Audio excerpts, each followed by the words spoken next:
सतगुरु के चरणों में रूहानी मस्ती के भंडार भरे होते हैं। वे अपनी मौज में आकर के जिसे एक बूंद भी पिला देते हैं वो अपनी शुद्ध बुद्ध बुलाकर इनका दीवाना बन जाता है। इस मस्ती में इतना अनोखा और निराला रस है। ये वो मस्ती है जिसे पा लेने पर जीव दुनिया के सुख दुख व उतार चढ़ाव की कोई परवाह नहीं करता। अपितु आठों याम इसी मस्ती में खोया रह करके मान अपमान से परे हो जाता है और आनंद के भंडारी संत सद्गुरु से आत्मा का संबंध जोड़कर सुख रूप हो जाता है। भांग धतूरा सुरापान उतर जात प्रभात, नाम खुमारी नानका चढ़ी रहे दिन रात। रूहानी मस्ती का वर्णन करते हुए संत फरमाते हैं, इस मस्ती का नशा सबसे अनोखा व सबसे आला है, क्योंकि दूसरे नशों का प्रभाव तो क्षण भर के लिए होता है, लेकिन नाम की मस्ती में वो नशा है जो जीव के उसके सारे होश बुलाकर उसे सुखों के सागर अर्थात प्रभु परमात्मा से मिला देता है। ऐसा खुश नसीब प्राणी अपना कल्याण तो करता ही है और जो भी उसका संग करता है वो भी संसार सागर से पार हो जाता है। सद्गुरु की शरण में जो सुख मिलता है वो बड़े बड़े राजा महाराजाओं की सोहबत में भी नहीं मिल सकता। आम दुनिया नश्वर पदार्थों में सुख ढूंढती है जो क्षणिक व अस्थायी होता है, लेकिन महापुरुषों की संगत में स्थायी व शाश्वत सुख मिलता है। ऐसा अपूर्व सुख जिसकी तुलना में त्रिलोकी के सभी पदार्थ भी तुच्छ हैं। राजा जनक जी को जो सुख और आनंद ऋषि अष्टावक्र जी की संगत में मिला, उसके बदले में अपना सारा राज्य उनको सौंप करके भी वे उनके एहसानमंद रहे। राजा भरतहरि अपना राजपाट छोड़ करके सन्यासी बन गए।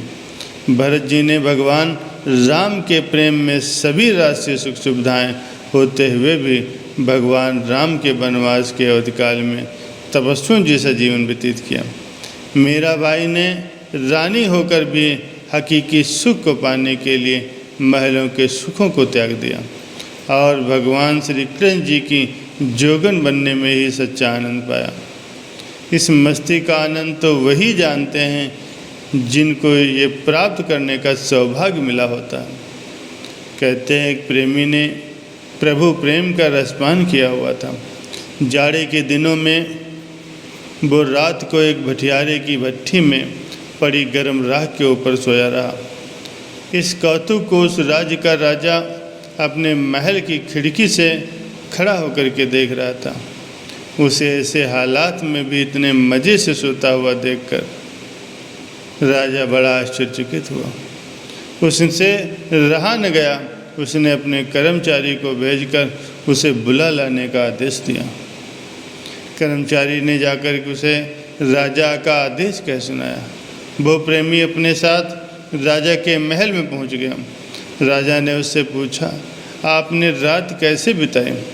प्रेमी ने उत्तर दिया, कुछ आपके जैसी और कुछ आपसे अच्छी। राजा यह सुनकर के और भी हैरान हो गया। पूछने लगा कि वो कैसे? मैं तो मखमली गद्दों पर सोया हुआ था और आप तो राख पर, फिर आपको रात मेरी रात से अच्छी कैसी हो गई? प्रेमी बोला, राजन, जो रात मैंने आपने सोकर के गुजारी वो तो एक जैसी थी, क्योंकि नींद में न तो आपको गद्दों का होश था न मुझे राख का। बाकी जो रात मैंने जाग कर गुजारी वो मेरी आपसे अच्छी थी, क्योंकि मेरा वो समय मालिक के प्रेम की मस्ती में बीता, जबकि आपका समय वो राजपाट की अनेक प्रकार की चिंताओं और फिक्र में व्यतीत हुआ। राजा समझ गया कि ये कोई कमाई वाले संत हैं जो इतनी निर्भीकता से बोल रहे हैं। राजा ने उनकी सच्चाई भरी बातों से प्रसन्न होकर उनसे पूछा, आपने ये अवस्था व ये पद कैसे प्राप्त किया? उन्होंने कहा, ये सब मेरे गुरुदेव के चरणों की धूल की महिमा है, जिसे मस्तक पर लगा करके मैं मेरी का रोग खत्म हो गया और सारी इच्छाओं और वासनाओं का सफाया हो गया। मन में हर समय शुभ्र संतोष की खुमारी रहती है। इसीलिए सद्गुरु की कृपा से उनका ये शोगान करता हुआ मैं निश्चिंत होकर के जीवन बसर कर रहा हूँ।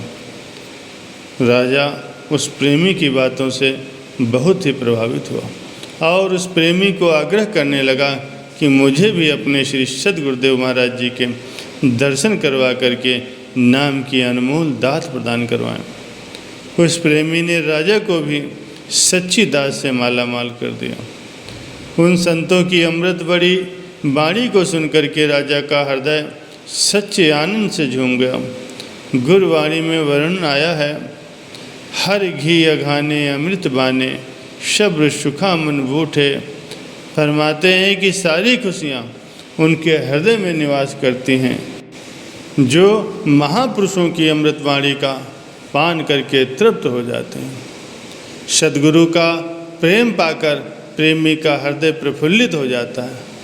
श्री गुरु नानक देव जी महाराज जी भी इसी रस का वर्णन करते हुए कथन करते हैं, जिनके चोले रतड़ प्यारे कंतु तिना के पास धूड़ तिना जी की मिले जी कहो नानक की अरदास। जिनका तन मन प्रभु प्रेम की खुमारी में रंग गया है, मालिक सदैव उनके हृदय में निवास करते हैं। महापुरुष फरमाते हैं कि वे सदैव ऐसे गुरुमुखों की चरण रज को पाने की कामना करते हैं जो शारीरिक सुखों से ऊपर उठकर मालिक के प्रेम के रस में शराबोर रह करके अपने जीवन को आनंदमय बना लेते हैं। संत नामी जी फरमाते हैं, जिनका तन मन प्रभु प्रेम की खुमारी में रंग गया है, मालिक सदैव उनके पास निवास करते हैं।